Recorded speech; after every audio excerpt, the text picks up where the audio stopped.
Once upon a time, there was a man named John who had two wives, Sarah and Emily. Yes, you read that right, two wives. It was a bit unconventional, but John thought he could handle it. At first, everything seemed fine. Sarah and Emily would have little squabbles over who got to control the TV remote or who cooked dinner, but John would just laugh it off and tell them to get along. However, as time went on, the squabbles turned into full-blown fights.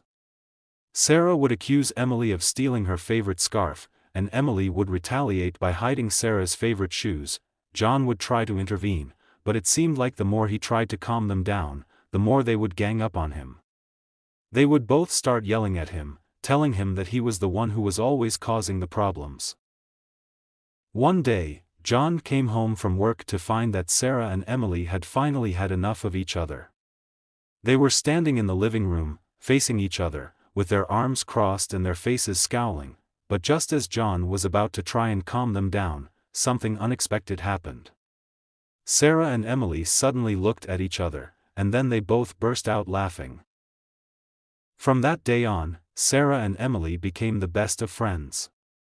They would spend hours gossiping and giggling together, and John would often come home to find them having a slumber party on the couch.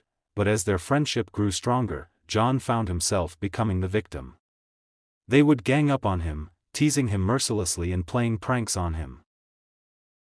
John would often joke that he was the one who was really married, and that Sarah and Emily were just his two wives in crime.